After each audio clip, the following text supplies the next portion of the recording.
এত অল্পে হাত ঘোটালে হবে? আরো খান কতক লুচি আর মাংস দিয়ে যা। হারুবাবুর পা যে একদম খালি হয়ে গেল। আরে না না, আর দিলে খেতে পারবো না, অনেক খাওয়া হয়ে গেছে। রান্না বান্না সব ঠিকঠাক আছে তো? একদম দারুণ রান্না হয়েছে। পাচক মশাই কে? আমাদের জগা রান্না করেছে। আমাদের তো আর তেমন সাধ্য নাই বাইরে থেকে বড় রাঁধুনি আনবো, তাই আমাদের গ্রামের জগা ঠাকুরকে দিয়েই রান্না করিয়েছি। আরে জগার থেকে আবার বাইরের পূজারি কি এমন ভালো রান্না করবে? মাংসের ঝোলটা সেই স্বাদের হয়েছে, পুরো মুখে লেগে থাকবে। আমাদের ৩-৪ গ্রামে কোথাও মাংসের ঝোলের দাওয়াত থাকলে জগারই তো ঢাক পড়ে, তাই এই গরিবের মেয়ের বিয়ের রান্নার দায়িত্ব ওকেই দিয়েছিলাম। ভালোই করেছেন। জগা ছাড়া এত ভালো রান্না আর কেউ করতে পারবে না, এ আমি হলফ করে বলতে পারি। আপনারা খেয়ে খুশি হলেই আমি খুশি। সব আয়োজন তো আপনাদের জন্যই। আপনি বরং বিয়ের দিকটা একটু দেখুন, এদিকে বাকিরা তো আছে, তারা সবাই মিলে সামলে নেবে। হ্যাঁ হ্যাঁ, সে তো দেখতে হবে। তার আগে অতিথি আপ্যায়ন ঠিক মতো করি। আরে মশাই, আপনার অতিথি আপ্যায়নে কোনো ত্রুটি নাই, বুঝলেন? আমরা সবাই আপনার মেয়ের বিয়ের ভোজ খেয়ে খুব খুশি। দুহাত ভরে নবদম্পতিকে আশীর্বাদ করে যাচ্ছি, ওদের আগামী জীবন খুব সুখকর হোক। এটুকু হলেই হবে, আর কিছু চাওয়ার নেই। ছেলে মেয়ে দুটো সুখী যেন হয়। আপনারা নিজেদের বাড়ি মনে করে খাওয়া দাওয়া করুন। আমি ওদিকটা দেখি, বৃষ্টিটাও ঝিরিঝিরি করে পড়ছে। হ্যাঁ হ্যাঁ, তাই যান। বরের গাড়ির শব্দ পেলাম মনে হচ্ছে। আমরা এইদিকে ঠিক খেয়ে নেব, আপনি চিন্তা করবেন না। আচ্ছা আচ্ছা, ঠিক আছে। খাওয়া দাওয়া শেষ করে একটু বিয়ে বাড়ির মণ্ডপে আসুন। হ্যাঁ, আমার মেয়েকে আশীর্বাদ করে যাবেন। হ্যাঁ হ্যাঁ, নিশ্চয়ই যাব। আপনার মেয়ে তো আমার মেয়ের মতন। আপনি যান, আমি যাচ্ছি। ঠিক আছে, আমি এগোই তাহলে। বর এসে গেল মনে হয়। হ্যাঁ।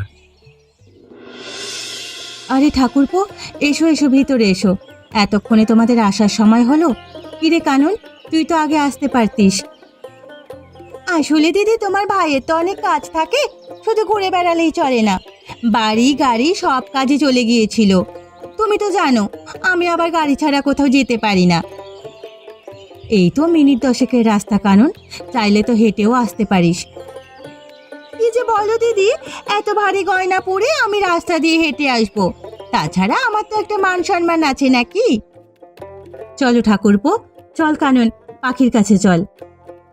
হ্যাঁ চলো। এসো এসো কাকিমা, ভেতরে এসো। হ্যাঁ হ্যাঁ, আসছি। যা ঘরদোরের অবস্থা তোদের। আমরা তো গরিব মানুষ কাকি, যতটুকু আছে ততটুকু নিয়েই খুশি। থাক থাক, আর বেশি জ্ঞানের কথা বলতে হবে না। এই নেকলেসটা নে, এটা তোর কাকা তোর জন্য এনেছে। এত দামি নেকলেস আমার জন্য? আমাদের টাকা পয়সার অভাব আছে নাকি? ওরকম নেকলেস আমরা অনেক বানাতে পারি। সে হয়তো বানাতে পারো, আমার কাছে এটা অনেক দামি, এটা আমি নিতে পারবো না। কেন নিতে পারবি না কেন? এমন নেকলেস তো মনে হয় কখনো চোখেও দেখিসনি। আমার বাবার যেটুকু আছে সেটুকু দিয়েই আমায় সাজিয়ে দিয়েছে, আর আমি তাতেই খুশি। তোমাদের ওই নেকলেস আমি নিতে পারবো না। কেন নিতে পারবি না সেটা তো বল। এমন একটা দামি নেকলেস দেখলে তো তোর শ্বশুর বাড়ির লোকজন খুশি হবে, তোর বাবা তো আর কখনো দিতে পারবে না। তুমি আমাকে এমনি দুহাত ভরে আশীর্বাদ করো কাকি। যদি তুমি আমার হাতে 1 টাকা দিয়ে আশীর্বাদ করো, তাতেও আমি খুশি। অহংকার মেশানো এই উপহার আমি নিতে পারবো না। বুঝেছি, বাপ মেয়ের তো একই রকমের জেদ, এই জন্যই জীবনে কখনো এগোতে পারলি না। বেশ ঠিক আছে, এটা আমি ঘুরিয়ে নিয়ে যাচ্ছি। হ্যাঁ কাকি, নিয়ে যাও। তুমি আর কাকা যেদিন নিজেকে অহংকার ছেড়ে আমাদের কাকা কাকি হয়ে আমাকে আশীর্বাদ করবে, সেদিন তোমাদের বাড়িতে আমি আর আমার স্বামী ঝোল মাংসের দাওয়াত খেয়ে আসবো। এটাই হবে আমার বিয়ে সেরা উপহার। অপেক্ষায় রইলাম। বেশ, তুই যখন বলছিস সেটা আমি ঘুরিয়ে নিয়ে যাচ্ছি। কাজটা তুই মোটেও ভালো করলি না। আমি তো বলছি কাকি, তোমার দেওয়া একটা সুতো আমার কাছে গুরুত্বপূর্ণ, কিন্তু তা যেন অহংকার জড়ানো না হয়। দেখি তোর কাকা কোথায়, আমরা বাড়ি ফিরবো। এখনই ফিরে যাবে কাকি? খাওয়া দাওয়া তো করে নাও, তারপর যেও। আমার খাওয়া দাওয়া করার কোনো ইচ্ছে নেই। এই তো খাওয়াচ্ছিরি, আগে তোর কাকা কোথায় দেখি। কে কোথায় আছিস? তাড়াতাড়ি আমার ভাইকে খাবার দে, একদম গুছিয়ে সাজিয়ে দিস। দাদা, তুমি যদি আর একটু চেষ্টা করতে না, তাহলে আজকে পাখির বিয়েটা আরো ধুমধাম করে দিতে পারতে। এই আমাকেই দেখো না, কি সুন্দর ব্যবসা করে লাখপতি হয়ে গেছি। দেখ ভাই, আমার এত বড় লোক হওয়ার ইচ্ছে নেই। সারা জীবন ছাত্র পড়িয়ে যা পেয়েছি তাই অনেক, এর চেয়ে বেশি আর কিছু চাই না। সারা জীবন সততার জ্ঞানের কথা বলতে বলতে তুমি জীবন কাটিয়ে দিলে, বাইরে পৃথিবীটা আর দেখলে না। আমার আর বাইরের পৃথিবী দেখে কি কাজ ভাই, আমার তো এখানে শান্তি। তুই আর কথা না বলে খাওয়া শুরু কর, আমি নিজে দাঁড়িয়ে থেকে তোকে খাইয়ে যাই। কি কি খাবার আছে দেখি? কিছু আয়োজন করতে পারিনি ভাই, সামান্য কিছু। সবাই বলছে রান্না নাকি খুব ভালো হয়েছে, বিশেষ করে মাংসের ঝোল আর পোলাওটা নাকি খুব সুন্দর হয়েছে। সবাই যখন বলছে তখন আমি না হয় প্রথমে মাংসটাকেই খেয়ে দেখি। হ্যাঁ হ্যাঁ ভাই, খা খা, বল তো খেয়ে কেমন হয়েছে। জি জি জি জি, ও জঘন্য রান্না। কে বলেছে এসব রান্না ভালো হয়েছে? বাজে রান্না আমি কখনো খাইনি। এত মাংসগুলো তো একদম সেদ্ধ হয়নি, আর পোলাও এর চাল তো একদম গলে যাচ্ছে। খুব বাজে রান্না, এরকম বাজে বিয়ে বাড়ির খাওয়া গোনা খাইনি। কি বলছিস ভাই? সবাই বলছে এত ভালো, তুই বলছিস খারাপ? এদের মতিভ্রম হয়েছে, না হলে খেতে পারে না। আরে মাগনা খাবার পেয়েছে তো তাই আহাবাচা করছে। এসব কেউ কোনো ভালো বলতে পারে কে? না না ভাই, এলাকার সব বিশিষ্ট মানুষরাই এ কথা বলেছে, ওনারা সব উঁচু দরের লোক। তাহলে হয়তো ওনাদের রুচি নষ্ট হয়েছে, না হলে এমন বলতেন না। যাক দাদা, আমি উঠছি, ডেকে এনে এমন অপমান না করলেও পারতে। যত সব আমাকে ভুল ভাবছিস ভাই, আমার যতটুকু সামর্থ্য ছিল তার মধ্যে যা পেরেছি করেছি। ভবিষ্যতে আমাকে নেমন্তন্ন করবার আগে একটু ঠিকঠাক ভাবে আয়োজন করো দাদা। এত সস্তার খাওয়া আমি খাই না। তোমার বউকে নিয়ে আমি এখন বের হয়ে যাচ্ছি। দাঁড়া ভাই দাঁড়া, এমনটা করিস না ভাই, দাঁড়া।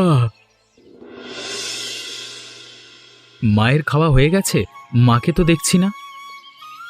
হ্যাঁ হ্যাঁ, মা খেয়ে বিশ্রাম নিচ্ছেন। আমি বললাম আমি যখন আছি আপনাকে আর বসে থাকতে হবে না। বাহ, বেশ গিন্নি গিন্নি হয়ে উঠেছ দেখছি। ভালো ভালো। আমি কি বাচ্চা মেয়ে নাকি? আমি সব কাজ করতে পারি, গিন্নি তো হবই। হ্যাঁ হ্যাঁ, সে তো অবশ্যই। তা বড় গিন্নি, আজকে কি রান্না করেছো শুনি? আজ করেছি ভাত, মাছের মাথা দিয়ে ডাল, পাট শাকের ভাজা আর মাংসের ঝোল। বাবাই তো বিশাল আয়োজন। তাহলে তো সত্যিই বলা যায় তুমি গিন্নি হয়ে উঠেছো।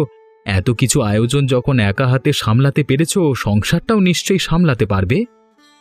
খাচ্ছি, খিদেও পেয়েছে খুব। তাহলে কথা না বলে খাওয়া শুরু করো। গিন্নি, তোমার হাতের রান্না তো অসাধারণ গো। পারলে তোমার হাতটা সোনা দিয়ে মুড়িয়ে দিতুম, কিন্তু সে ক্ষমতা তো আমার নেই।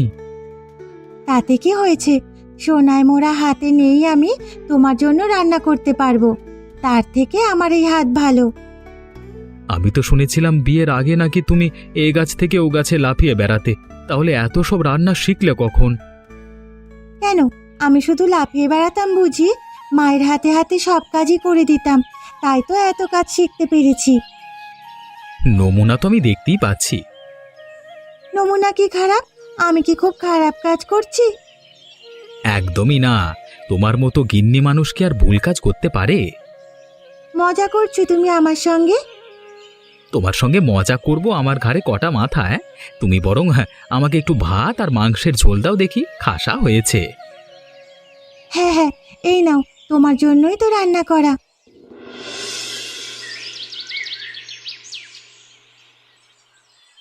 ব্যবহারটা দেখলে তুমি দাদা?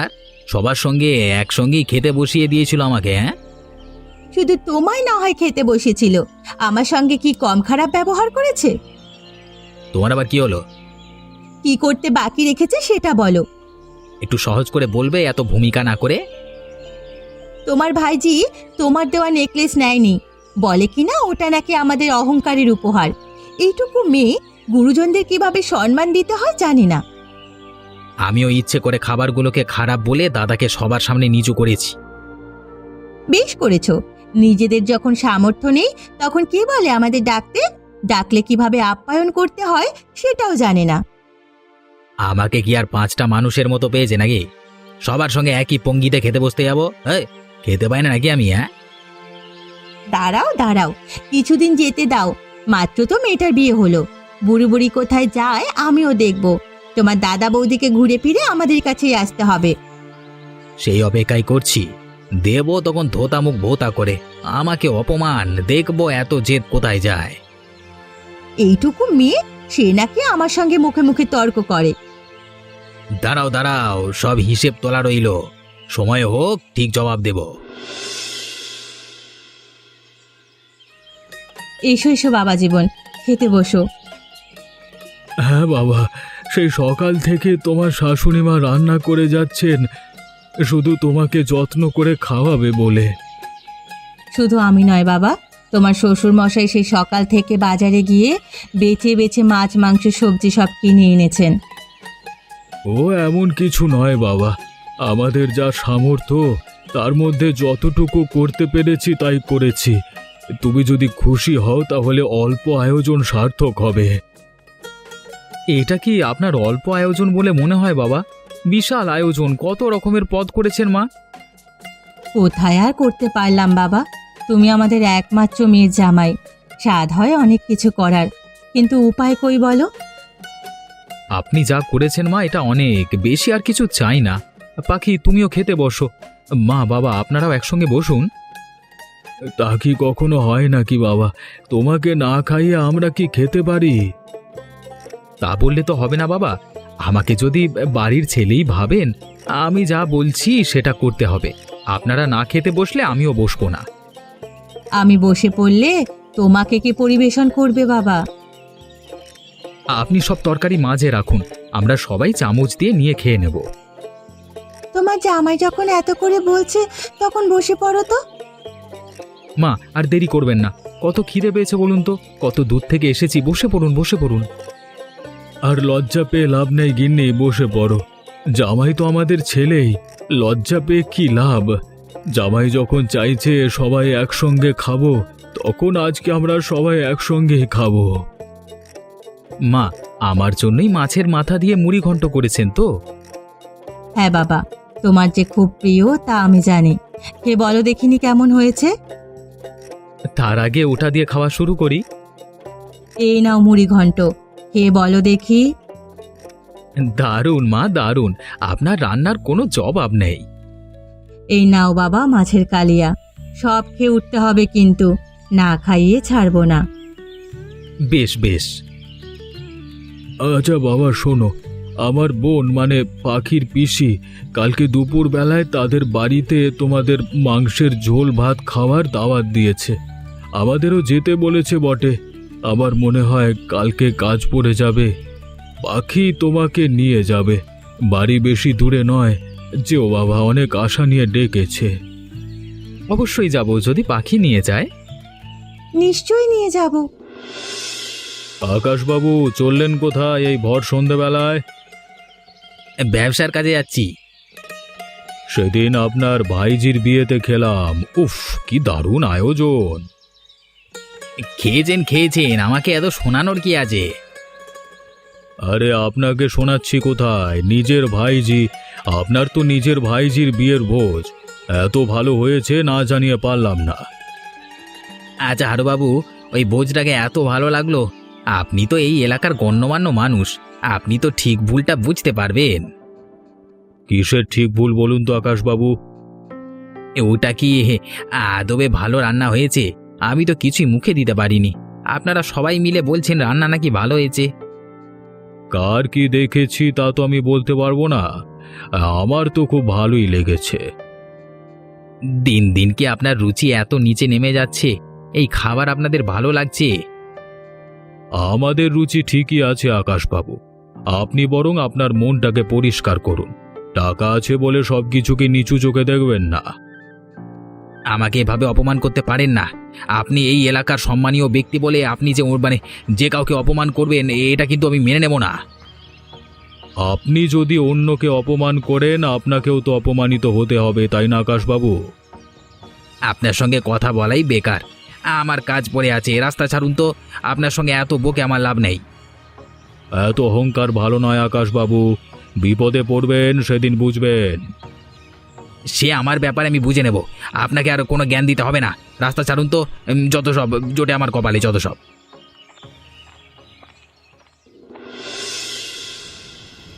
বাবা, খুব সামান্য আয়োজন করেছি, বেশি কিছু করতে পারিনি।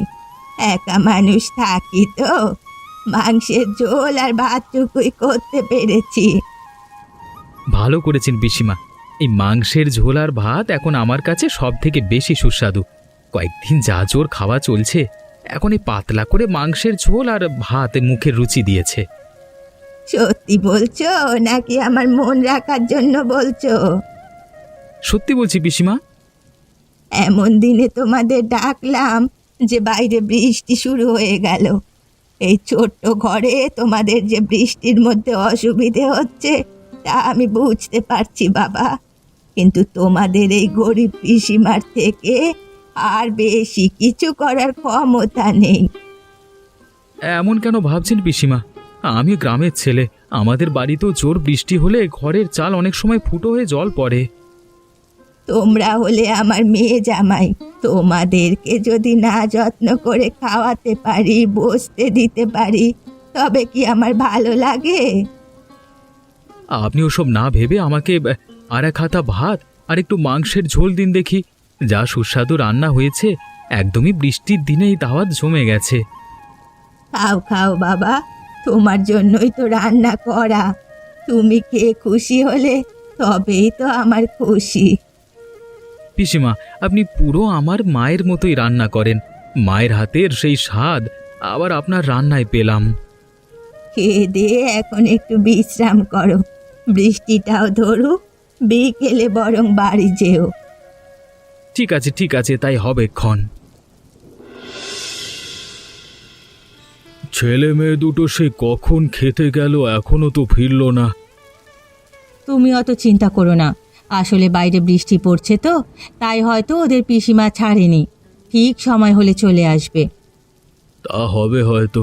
মেয়েটা সবার আশীর্বাদ পাচ্ছে, শুধু যদি কাকা কাকিমার আশীর্বাদটুকু পেত। আমার বিশ্বাস একদিন না একদিন সেটাও হবে। আর কবে গিন্নি? ভাই তো আমার টাকা পয়সার অহংকারে এমনই হয়ে গেছে যে এখন মানুষ আর মানুষ বলে মনে করে না। একদিন না একদিন নিজে থেকেই ঠাকুরপো সমস্ত কিছু বুঝতে পারবে, দেখো, সেদিন তোমার কাছে নিশ্চয়ই আসবে। আমি তো সেই দিনটারই অপেক্ষা করছি। আমরা দুই ভাই আবার আগের মতো মিলেমিশে থাকতে পারবো। পারবে গো পারবে, দেখবে সব ঠিক হয়ে যাবে। গিন্নি, বাবা মারা যাওয়ার পরে আমি আমার মার ভাইটাকে বুকে আগলে ধরে বড় করেছি। কত ছোট ছিল, আর সেই ভাই আমার থেকে এত দূরে, এটাই মেনে নিতে পারছি না। একটু সময় দাও, সব ঠিক হয়ে যাবে। আমিও তো চাই আমরা সবাই আবার আগের মতো একসঙ্গে থাকি। ভাইটার জন্য মাঝে মাঝে খুব চিন্তা হয়। টাকা পয়সার পেছনে ছুটতে ছুটতে কখন না ভুল রাস্তায় চলে যায়। না না, এই দিক থেকে তুমি বিশ্বাস রাখো, ঠাকুরপো যতই বড়লোক হতে চাক, কখনো ভুল রাস্তায় চলে যাবে না। তাহলেই ভালো, বিপথে না গেলেই ভালো। আমি বরং একটু এগিয়ে দেখি ব্যাপারটা কি হলো। ওরা চলে আসবে, তোমাকে আর এই বৃষ্টিতে বাইরে বেরোতে হবে না। এমনিতেই তোমার শরীর খারাপ। আমি একদম সুস্থ, বুঝলে? একদম 100 হাতের শক্তি আমার শরীরে। তুমি আমাকে সামান্য বৃষ্টির ভয় দেখাচ্ছ? হাজারখানা রোগ বাঁধিয়ে রেখেছো শরীরে, রক্তে চিনির পরিমাণ তো হু হু করে বাড়ছে, তার দিকে খেয়াল আছে? সব ঠিক হয়ে যাবে। সবাই একসাথে মিলেমিশে থাকলে আমার সব চিন্তার অবসান গো। বুঝলাম, ঘুরে ফিরে সেই এক কথা। আমার মনে হচ্ছে খুব তাড়াতাড়ি সব ভালো হবে। তাই হোক। রাস্তাগুলো কি পিচিল হয়েছে বর্ষায়, একদম হাঁটা যাচ্ছে না। কেন যেন রাস্তাগুলো ঠিক করে না। একটু এদিক ওদিক হলেই পুকুরে গিয়ে পড়বো নির্ঘাত। দেখো পাখি, সামনে চেয়ে দেখো, কাকা শ্বশুরমশাই আসছেন। রাস্তা চলাই এখন দায় হয়ে উঠেছে। আমার এত দামি জুতোখানা কাদাতে নিয়ে চলাও যাচ্ছে না। আগে জানলে কাছারিতেই আজকে থেকে যেতাম। কাকাবাবু, কাকাবাবু শুনছেন? কে ডাকে আমাকে কাকাবাবু বলে? এমনিতেই রাস্তায় চলতে আমার দফারফা হয়ে যাচ্ছে, আবার কে ডাকে গলা? আমি সামনের দিকে আমি আপনার ভাইজির স্বামী, আমি ডাকছি। ও তোমরা, তা মাঝ রাস্তায় দাঁড়িয়ে এভাবে কাকা বাবু করছো কেন? হ্যাঁ, না ভাবলাম আপনার সঙ্গে তো এই প্রথমবার দেখা হলো, একটু কথা বলি। এটা কি কথা বলবার জায়গা? যত সব বিয়াক্কেলে মানুষ, যেমন বিয়াক্কেল শ্বশুর তেমন বিয়াক্কেল জামাই, যত সব।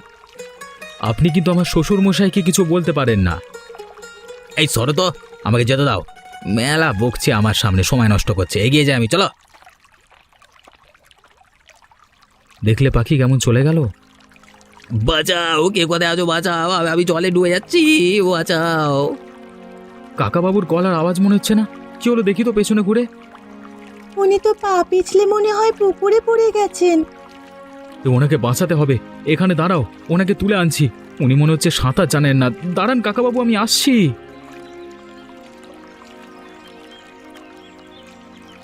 তুমি আমাকে বাঁচালে বাবা, না হলে বোধহয় ভরা পুকুরে আমার আজকে মৃত্যু ঘটতো। ছি ছি ছি ছি, ওসব কথা বলবেন না। এখন কেমন বোধ করছেন?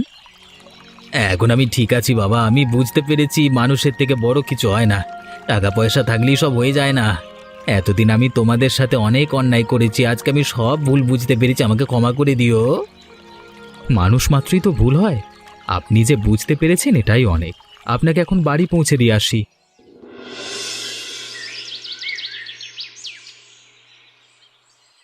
আকাশ, বাড়িতে আছিস আকাশ? হ্যাঁ দাদা, এসো না, এসো ভেতরে এসো। না না, ভেতরে যাব না, তোকে একটা কথা বলতে এসেছিলাম। বলো না, বলো কি বলবে। তবে এইভাবে দাঁড়িয়ে দাঁড়িয়ে যাবে নাকি? ভেতরে একটু বসো, চা মিষ্টি খাও, তারপর না হয় যেও। না রে না, খাওয়ার এখন সময় নেই, আমাকে এখন বাজারে যেতে হবে। সকাল সকাল তোমার এত বাজারে তারা কিসে দাদা? জামাই বাড়ি চলে যাচ্ছে নাকি? না রে না, তারাটা জামাইয়ের জন্য নয়। এই সাত সকালে বাজারে ছুটছো কেন? আসলে আমার মেয়ে জামাইয়ের ইচ্ছে আজকে দুপুরে তোরা আমার বাড়িতে খাবি। পাখি নিজের হাতে মাংসের ঝোল রান্না করবে। তোর তো মাংসের ঝোল খুব প্রিয়, তাই ওর ইচ্ছে তোকে করে খাওয়াবে। বুঝেছি, না খেয়ে চলে এসেছি বলে মেয়ের অভিমান হয়েছে। হবে না বল, তুই ওর একমাত্র কাকা, যদি তার বিয়েতে না খেয়ে চলে আসিস অভিমান তো হবেই। মোট কথা, আজকে দুপুরে তোর আর কাননের আমার বাড়িতে ঝোল মাংসের দাওয়াত রইল। পরিবেশটাও খুব ভালো, ঝিরিঝিরি বৃষ্টি পড়ছে। বেশ বেশ, আমি আর কানন ঠিক সময় মতো পৌঁছে যাব। ঝোল মাংসের দাওয়াত আমরা গ্রহণ করলাম, বৃষ্টিতে একদম জমে যাবে। হ্যাঁ বেশ বেশ, আমি তাহলে আসছি এখন। তোরা কিন্তু সময় মতো চলে আসিস, দেরি করিস না।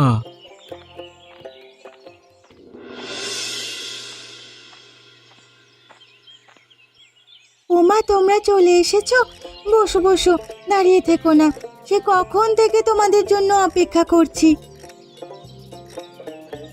তোর কাকিমাই তো সেজে গুজে বের হতে গিয়ে দেরি করে ফেললো, আমি এখন কি করি বল দেখি। মোটেও না রে, তোর কাকাই কাজ থেকে ফিরতে দেরি করেছে। তার আগে তুই আমার কাছে আই দেখি, এটা ধর। আচ্ছা, হয়েছে হয়েছে, আর ঝগড়া করতে হবে না, এবার খেতে বসো দেখি। হ্যাঁ হ্যাঁ বসছি, তোর হাতের ঝোল মাংস বলে কথা, একদম জমে যাবে। নাও, এবার বলো দেখি কেমন হয়েছে। হুম, মায়ের হাতের রান্নার কথা মনে পড়ে গেল, একদম দারুণ হয়েছে। অনেকদিন পর এমন মাংসের ঝোল খেলাম, খুব ভালো হয়েছে। জামাই কোথায়?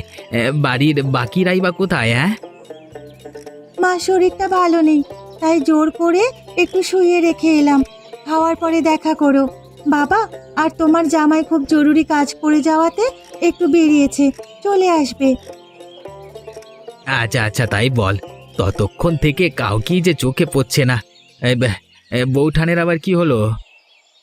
বাতের ব্যথাটা খুব বাড়াবাড়ি হয়েছে, একটু বিশ্রাম নিতে বললাম। ভালোই করেছিস, তুই যে পাকা গিন্নি হয়ে উঠেছিস, আর কাউকেই লাগবে না। কি যে বলো না কাকা। হ্যাঁ রে মা, আমিও তোকে প্রাণ ভরে আশীর্বাদ করি, খুব ভালো থাক, সুখে থাক। তোর হাতের এই ঝোল মাংস যেন আমি শেষ বয়স পর্যন্ত খেতে পারি। তুমি এমনই থেকো কাকা, আর পাল্টে যেও না। না রে মা না, এবার থেকে আমরা সবাই মিলেমিশে একসাথেই থাকবো, আর তুই আমাকে মাংসের ঝোল রান্না করে খাওয়াবি। এমনই মজার মজার গল্প পেতে আমাদের চ্যানেলটিকে সাবস্ক্রাইব করতে ভুলবেন না।